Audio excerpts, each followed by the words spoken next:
Welcome to Travelogue. I'm Mark Edwards and I'm here at Liulichao bus station in Beijing. Now Beijing is one of my favourite cities. There's just so many things to do and places to see, but it can get pretty stiflingly hot at times, like it is today.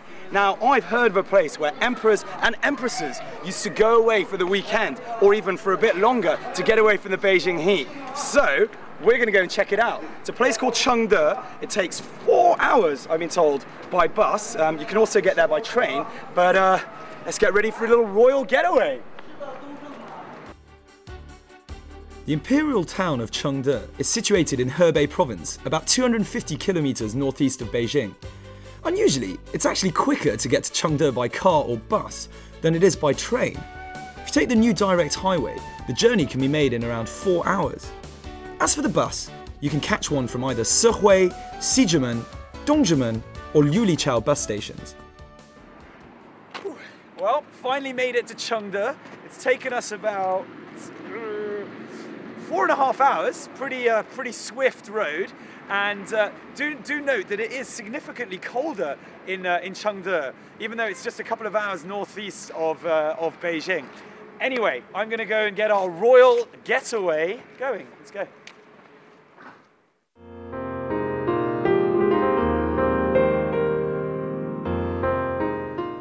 The town of Cheng'de itself is a rather small place and is mostly focused on the tourism generated by the many attractions in the area. In the second half of the Qing dynasty, in other words, the 18th and 19th centuries, Cheng'de evolved from a hunting ground to a full-blown summer resort, as well as China's part-time centre of foreign affairs. The Manchu emperors such as Kangxi would come here to escape the same Beijing heat I was trying to get away from. They would be trying to return to their northern roots, primarily by hunting, fishing, and watching archery competitions.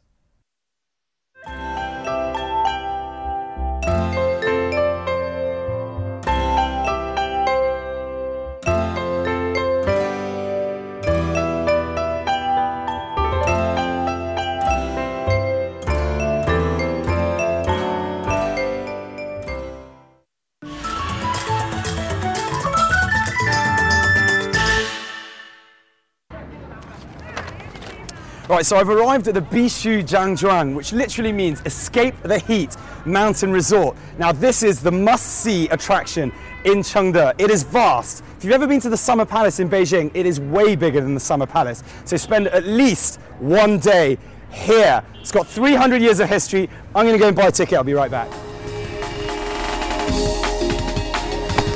All right, let's go in.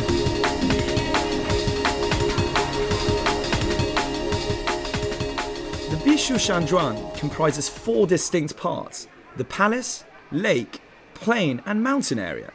It's twice as big as the Summer Palace in Beijing, so you can imagine what an impressive sight it would be for domestic and foreign dignitaries arriving here, or even modern-day tourists like myself.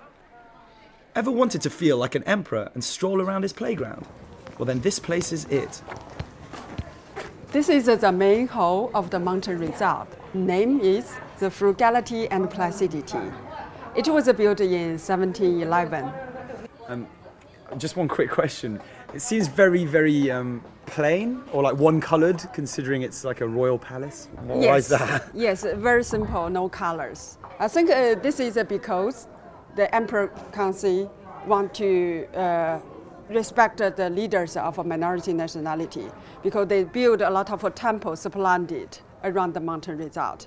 Another reason, this is the reigning palace, not the main palace in Beijing. Okay. So I think that is suitable for the environment of the mountain resort. And they didn't want to show off too much, you know. Yes. Lots of colours. Yes. Oh, right. Okay. It's very simple. Yeah, I think this is cool. the 2 reasons. The magnificently simple and yet elegant Hall of Frugality and Placidity is the main building in the mountain resort. It's also known as the Nanmu Hall because it's built of a fine-grained hardwood called nanmu. When it rains, the nanmu wood gives off a heady fragrance. The function of this palace is for the emperor to hold the meetings with other officials. What do you guys think of this place? It's old. They're a little shy, Who's not shy here who wants to tell me what they feel about Cheng'de? These are actually children from the German International School in Beijing. Summer resort. Good. It's very nice here. Not too hot. Not too hot. Not too hot. Better than the Forbidden City? Really? Why is it better? It's not so hot. When I was young, it's not so hot. Always all people came and wanted to shoot foot. The Forbidden City is so boring. Here there are not so many people. Not so many people. And it's not so hot. Yeah. Well, that's one of the main reasons that they actually built. It's worth noting that the wings in each courtyard of the main palace house various exhibitions such as porcelain, clothing and weaponry. Since the hall was regularly used as a place to entertain foreign and domestic dignitaries, the majority of the pieces on display would have been gifts to the emperor and empress. A couple of questions. Donc, pourquoi vous avez choisi Cheng'de de tous les endroits en Chine? Pourquoi on a choisi celui-là? Ça fait partie d'un des endroits, c'est pas le seul. Moi personnellement, je suis les traces des empereurs. Donc je veux savoir tous les endroits où ils sont passés et surtout celui-ci. Parce que celui-ci est plein d'histoires. Très intéressant. The lady's just explained she's actually come here because she's following a trail around China, following an emperor's trail around China. So obviously this would be one of the most important places, well, certainly one of the places you wouldn't want to miss. Like the Summer Palace in Beijing, a vast area of the mountain resort is lakes. The lake area lies directly north of the palace area. There are a grand total of 8 islands dotted over the lakes. Keep an eye out for Chung Lake, which is the deepest, and the Ruohe Spring, which is famous for its crystal clear waters. This is the perfect place to come in the summer and mess about on the water.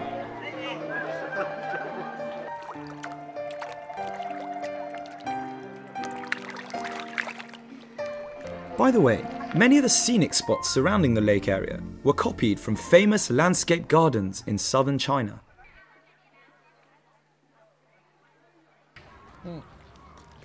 Oh, sorry, well, I've decided to take a quick rest at the Imperial Summer Resort, just because A, it's so vast, and B, I've got a lake to my left, wooden cabins around me, and just wildlife hanging around. Now, I've been told by my tour guide that they love to eat bread or biscuits, and I luckily happen to have a few biscuits haven't quite polished off this morning, so let's feed them up. Right. Oh, they do like biscuits, cool. Come here.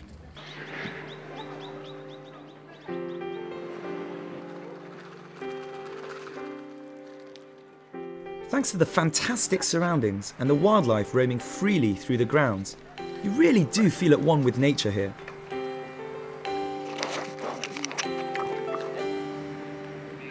You can understand why this would be so popular with royalty. But take away the emperor and empresses, and not a huge amount has changed. The resort is filled with people coming to play games, have a picnic, and generally just enjoy themselves. It's really the perfect place to spend a summer's day enjoying the great outdoors with some friends.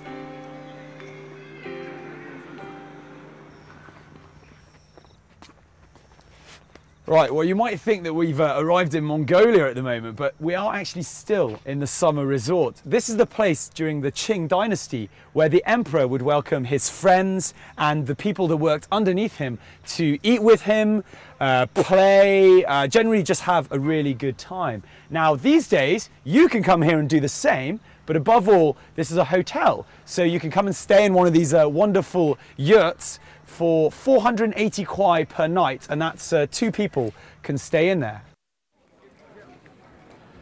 Right, well, the summer resort is absolutely vast, so to get the best out of it, I'd thoroughly recommend jumping on a bus, one of the many buses that go around. Now, before you start screaming, lazy, lazy so-and-so, it is actually a bus ride that will take over an hour, and it's 11 kilometers long, so it's definitely worth getting on to get the best out of the summer resort. So,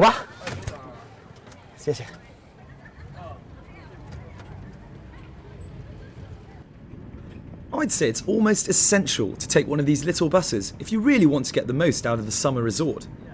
Some of the best views can be found at quite a considerable distance away from the palace area.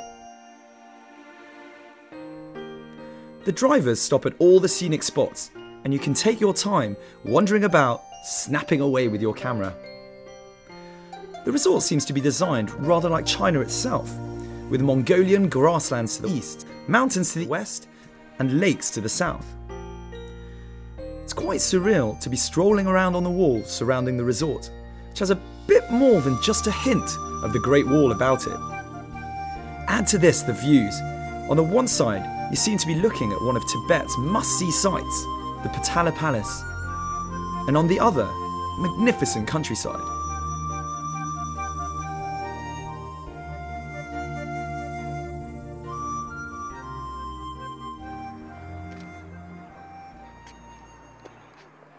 So I've made my way up to the top of the mountain resort, and really there are some fantastic views from here around at this altitude. You can see Cheng'de town as a whole, or even some of the temples, as you can see, like the one behind me, the small Potala Palace, which I'm going to go and check out tomorrow. And you also have a great view within the mountain resort as a whole, so you can see all of the wildlife and the lakes. But don't just take my word for it, come and check it out for yourself.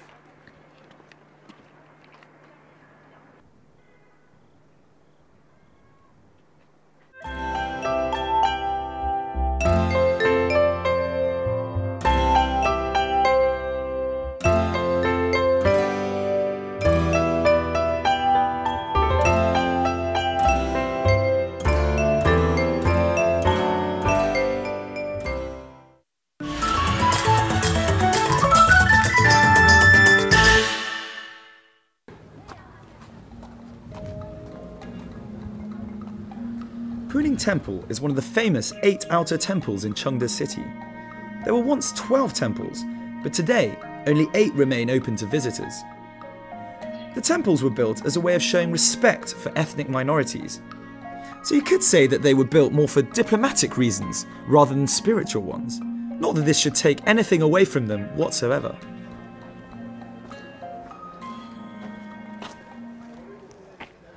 So I'm here in the center of the Puning Se, the only active temple in the whole of Cheng'de. And it's extremely special because it's been designed with 2 different styles of architecture. Behind us, we have the Han architecture, which you see on your way in. And as you move gradually further towards the back, you'll see that the architecture they use is Tibetan. And if you come here during the summer, you'll also find plenty of Buddhist festivals to enjoy. Now I'm going to go inside towards the music and go and see the tallest wooden statue in the world.